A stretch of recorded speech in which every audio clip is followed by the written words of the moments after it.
You see them everywhere, right? On your car's tires, in factories, on boilers, pressure gauges.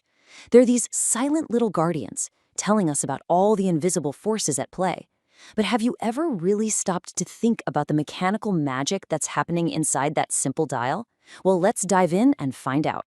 I mean, really look at it for a second. It's a needle, a dial, some numbers. That's it. How on earth does it translate the pressure of a gas or a liquid into a reading that we can actually understand? Let's crack it open.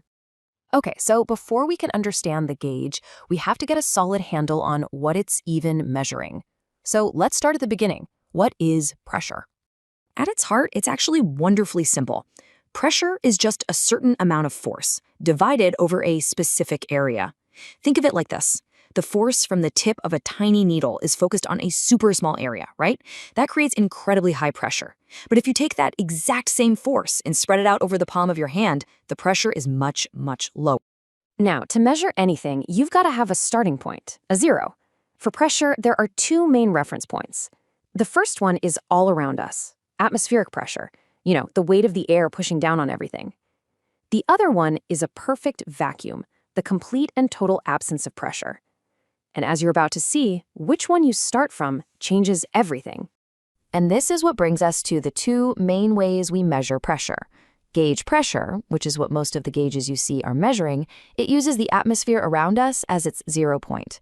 Absolute pressure, on the other hand, uses a perfect vacuum as its 0. So the key thing to remember is that absolute pressure is just whatever the gauge pressure says plus the local atmospheric pressure. Simple as that.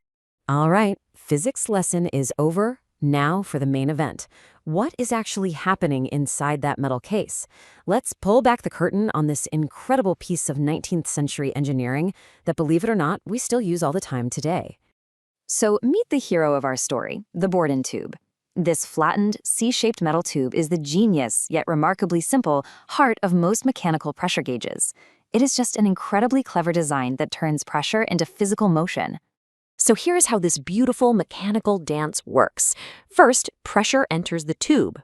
As that pressure builds up, the C-shaped tube tries to straighten itself out, kind of like one of those party horns that uncurls when you blow into it. Now, that movement is tiny, but it's transferred through a series of linkages and gears that amplify it, turning the pointer on the dial. A tiny change in pressure creates a big, easy-to-read sweep of the needle. So elegant, isn't it? And that is exactly why it's a classic. This design has stuck around for more than 150 years because it just hits that sweet spot. It's simple to build, it's super reliable, it's pretty inexpensive, and it can handle even crazy high pressures safely.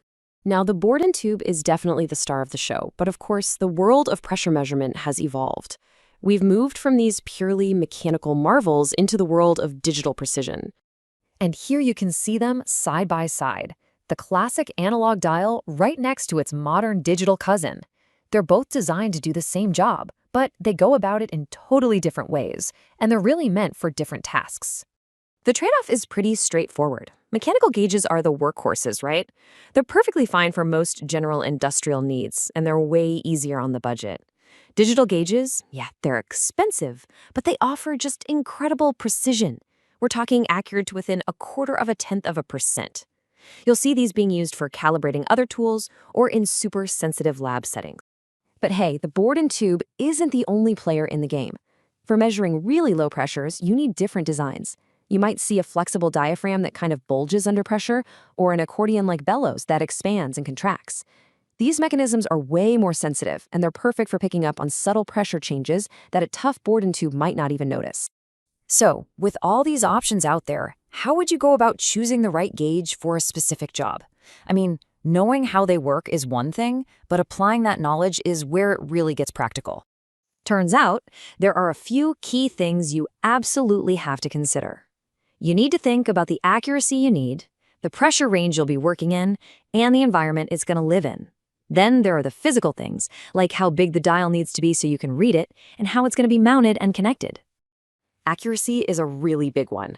For general, non-critical stuff, a gauge that's accurate to within 1 or 2% is totally fine. But for really critical processes, you'll want something with 0.5% accuracy. And for those test gauges used in calibration, that's where you need that super high precision, 0.25% or even better. Okay, now listen up, because this is probably the single most important piece of advice for picking a gauge.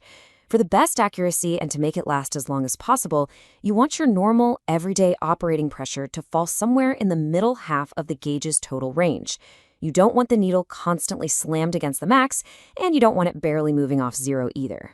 And here's a perfect example that makes it crystal clear. If your system normally runs at 100 psi, a gauge that goes all the way up to 200 psi is the perfect choice. 100 is right smack in the middle, giving you the best readability and protecting the gauge from any sudden pressure spikes. And finally, you have to think about where this gauge is going to live. If it's going into a corrosive environment, you'll definitely want stainless steel parts. If there's a ton of vibration from nearby machinery, you'll want a liquid-filled gauge, usually with glycerin, to dampen the needle's movement and keep it steady. All these little choices make sure the gauge not only works right, but also lasts a long time. So the next time you see one of these simple dials, you'll know the elegant 19th century secret that's ticking away inside. It's just a brilliant piece of engineering hidden in plain sight. And now that you know how it all works, what invisible forces are you going to start noticing around you?